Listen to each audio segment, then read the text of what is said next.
Well, hi, I'm Cynthia Gordon, the founder of Whole, Women Helping Others Live Empowered.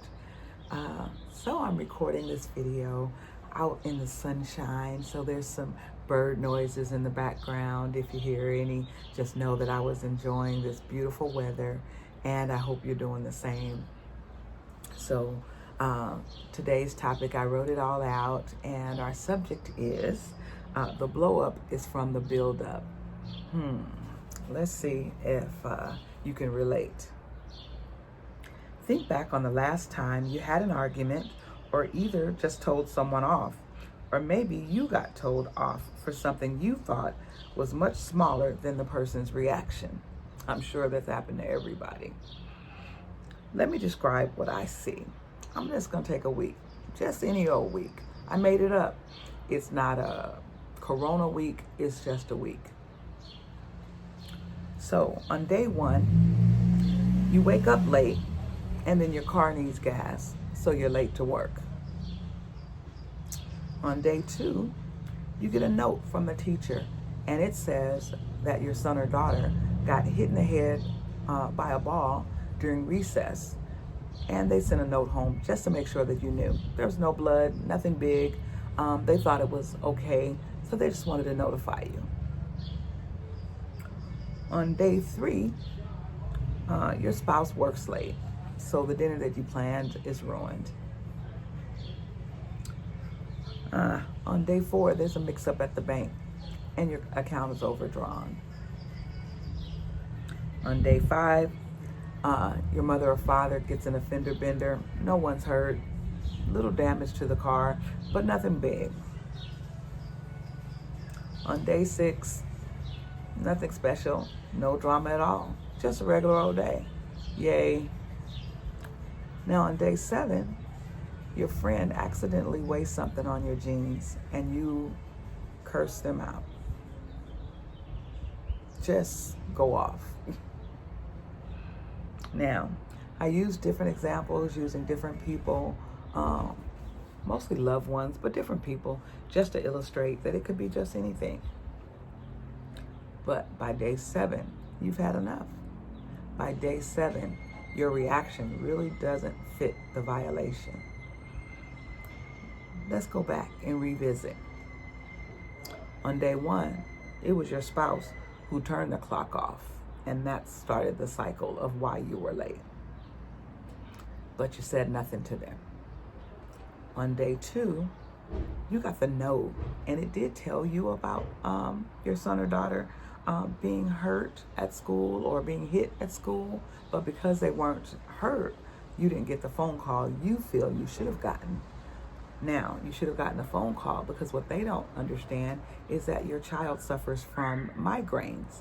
And had you known earlier, you would have given them medication that may help to handle that prior to.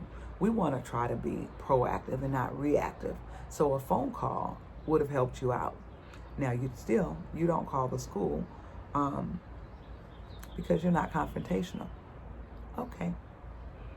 Day three, now your partner or spouse worked late, worked overtime.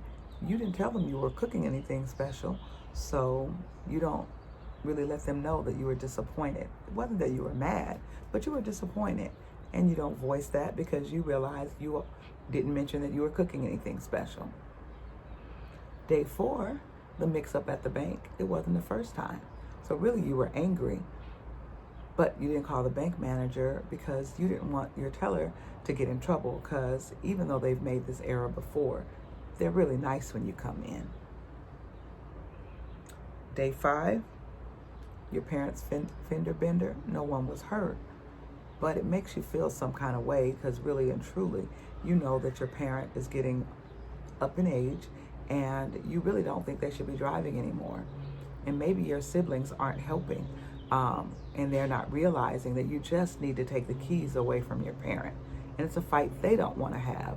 So we let it go. But it's bothering you because you know that sooner or later, this is not going to have the same calm outcome. Someone could very well be hurt. Day 6, I didn't give you anything on day 6 because I figured you just needed to breathe. But let's add pandemic time, and on day 6, you saw a little bit too much of the news. So now, the friend that dropped something on day 7, they got the blow up that they did not deserve over something that they waste on some jeans that you could wash. But that blow up wasn't for the friend. It had nothing to do with them wasting something on you. What it had to do with was how we handled day 1, day 2, day 3, day 4, day 5. And these things are just stacking up on us. And what we got to recognize is that if we do not handle the things, they will stack up.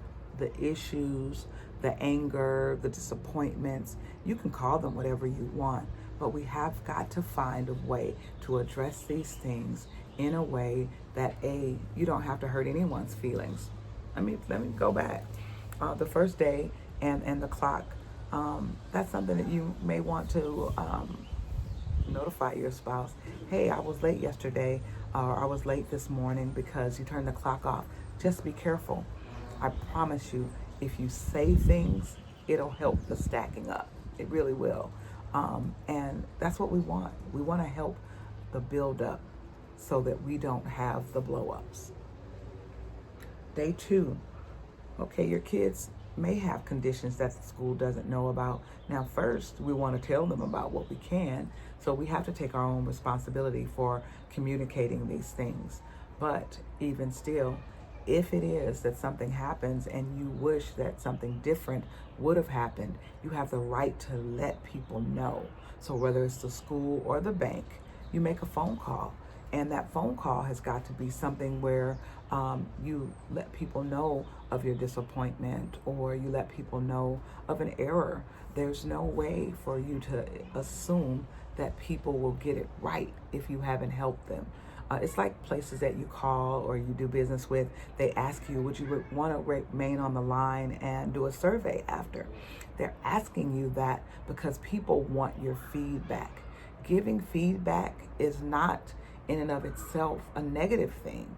Now, your tone, the way you give that feedback, that's up to you to make sure that you give it in a way that people can receive it, because we want the outcome to be something that's beneficial to everyone involved. So again, with everything, and I could add anything, every one of us have had these weeks. We've had a week, and it may not be the 5 or 6 examples that I've given here, but you've had things to go on in your life that caused you to blow up, to just blow up after you've held things in, after it's something that's happened.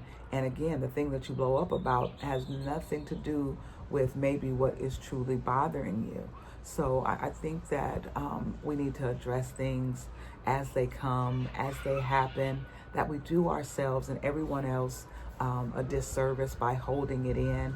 This is where the strokes and the heart attacks and the high blood pressure comes from, the ulcers come from holding things in. And so then you may damage a relationship with someone because that friend that you blew up on, or family member that you blew up on, and it really was something really small, then now you got to go back and ask forgiveness, or I hope that you go back and ask forgiveness. But we can avoid all of that if we really address the buildup. And especially in these times when people are on edge during the pandemic, we have a lot of stresses that we need to make sure that we're addressing them one by one, little by little, prayerfully, in a way that is beneficial to you and to those around you. So, we can add anything to the list, but I'd like us to remember that peace is not the absence of trouble, but it's the presence of God. You know what the term or the verse says? He can give you a peace that surpasses all understanding. It's so true. So I'm here just really trying to get you to think about these things. Think about how we handle the issues of life, how we handle disappointments, how we handle anger, even how we handle errors that happen in life. If you are really open to communicating, we can stop a lot of the blow ups. And that's what I'm looking to do.